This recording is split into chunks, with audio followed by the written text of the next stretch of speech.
Welcome to the channel. I'm the Scottish astrologer, and in this video I want to talk to you all about the upcoming supermoon on the 26th or 27th of April, depending where you live, which takes place 7 degrees 6 seconds of the zodiac sign of Scorpio with the tropical system.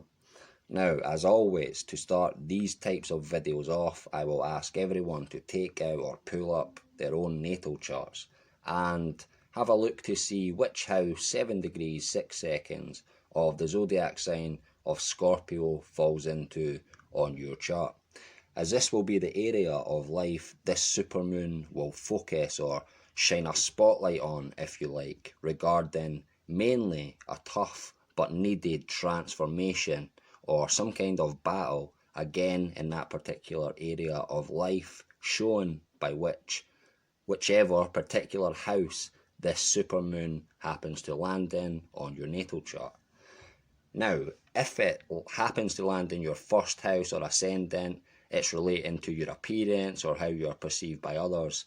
If the second house, it relates to money, finances, material well-being or material security. If the third house, it relates to communication or exchange, intelligence or siblings. If the fourth house or the IC, the Imon Kali, then it's about your family, your home, or basically your inner personal life that takes place within the home and only your family gets to see. Okay. The fifth house, then it's things you love or again bring you joy in life, such as your children or your hobbies, like your creative pursuits, etc. Anything that brings you joy, happiness in life. Now, if the sixth house, then it's about your health, your everyday life or daily work. If in the seventh house or your DC, descendant, then it's about your relationships, partners, marriage, contracts, etc. If the eighth house, this is the house of death, transformation, battle, sexuality, and all things occult or hidden. If the ninth house, then travel, spirituality, higher learning, philosophy, etc. If it lands in the 10th house or your MC, midheaven, then career, destiny, social success, success in business or fame. If it lands in the 11th house, then friends and projects and protections. And last but certainly not least, if it lands in the 12th house, then this relates to your fears, your enemies, difficulties, ordeals, addictions, and also coming to the end of a cycle or even related to your dreams or sleep in general.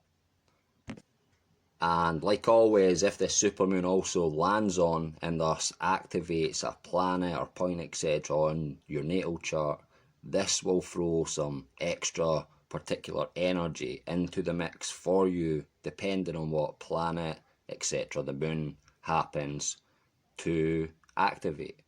For more information on the specific energies and meanings of each planet, etc., or if you would like a reading from myself, then please check out my website. Again, links in the description box below, as always. Now, moving on to what I am seeing and expecting from this supermoon chart relating to our collective life of the world in general. So, as you can see, we have the moon located again in 7 degrees 6 seconds of the zodiac sign of Scorpio.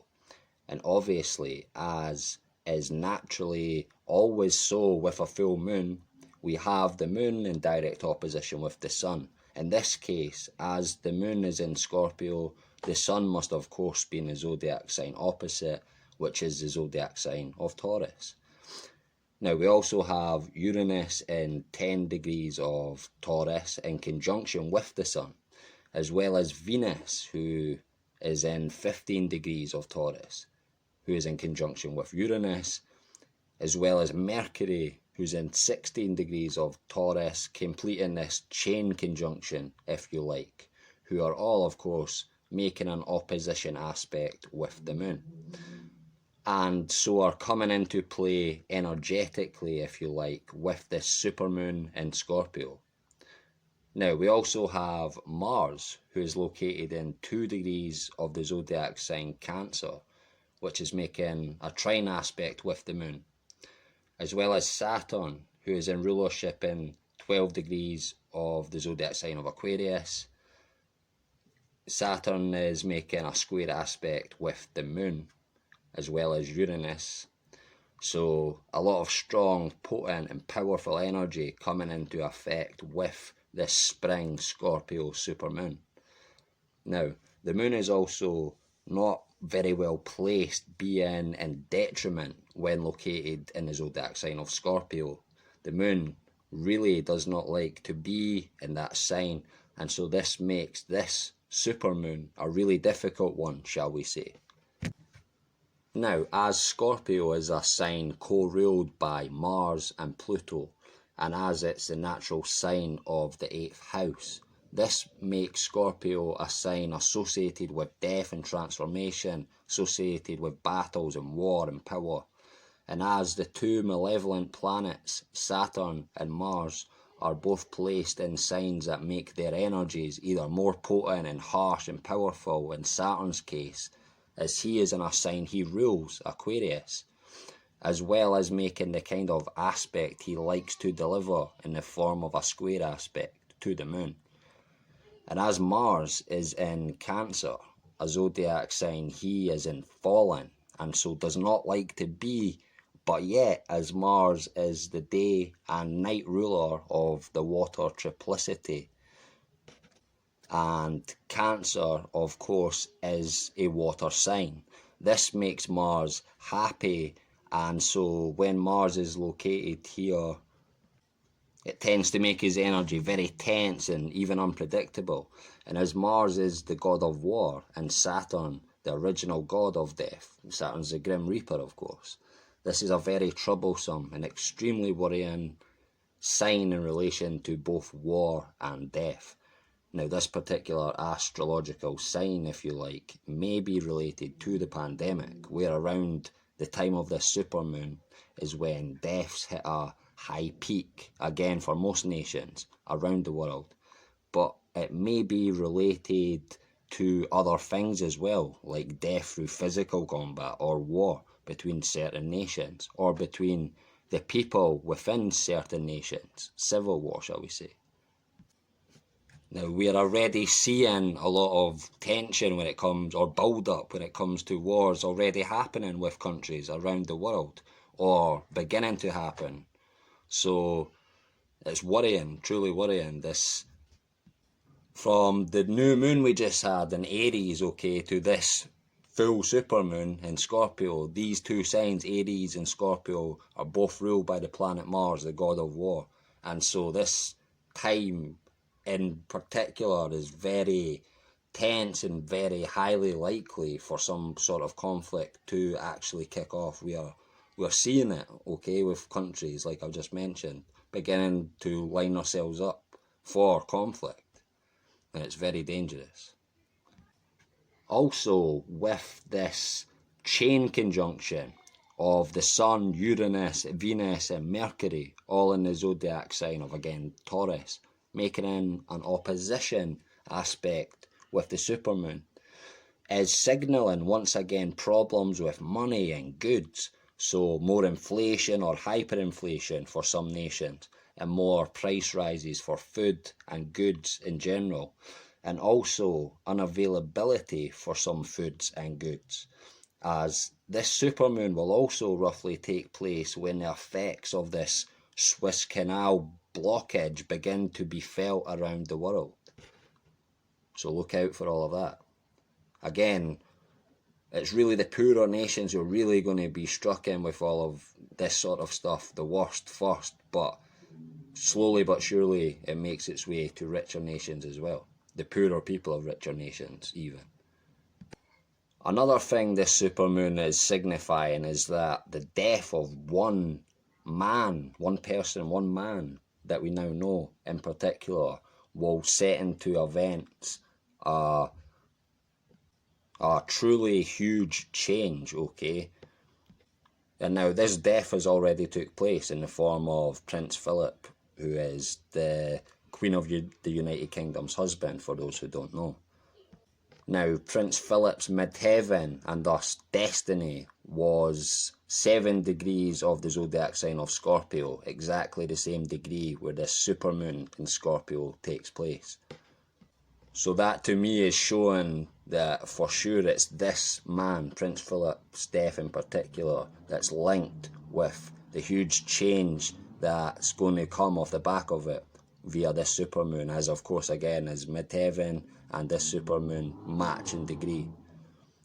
And the change that's going to come is the fact that Queen Elizabeth, within a year, I guess by April 2022, after her Platinum Jubilee, okay, she will step aside. As a lot of people don't know that she said that she really can't do the job without Prince Philip, without her husband. He's the backbone of what she does. And so this is going to set, again, his death happening now is going to create huge change through her stepping down and the United Kingdom and the Commonwealth having a new sovereign, shall we say. Or not, a lot of these Commonwealth countries have said once the Queen is no longer the Queen, then they don't want our royal family, you know, being head of state for their countries anymore. So it's going to cause huge change around the world, more than most people realise.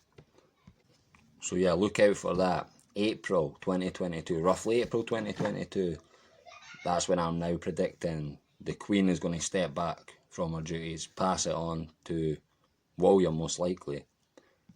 But again, had her husband Prince Philip not died, had he still been alive April 2022, she would have continued on, okay? Because she made a promise way back in the beginning when she became the Queen that she would sit on the throne until she died. But I am predicting she will break that promise based off she can't do the role anymore now her husband has passed. And around the time, not long after this happens and we have a new king, I predict there will be a debt jubilee, okay? For the nations of the world, because it will all be blamed on the unnecessary debt and expenditure we've all got ourselves into because of the coronavirus pandemic. So that'll be the excuse why all the debt's going to be reset, in my humble opinion. Could be wrong, but time will tell. But again, the fact that this supermoon in Scorpio is a supermoon related to death and transformation, okay, and the fact that Prince Philip's midheaven is lined up, his destiny is lined up perfectly, 7 degrees of Scorpio, lined up with this supermoon. Clearly, the death of this man is going to create big transformation, like I've already explained when it comes to the UK, my country, but also further afield because of the Commonwealth, because of how many nations the Queen is head of state of. She's head of state of, I think it's 2.5 billion people roughly worldwide. A lot of people. And so, a lot of change. Okay folks, I think I've went on enough for this video. Huge thanks for watching. Please like, share and subscribe if you haven't already. And don't forget to hit the bell at the right hand side of the subscribe button. Until next time, take care.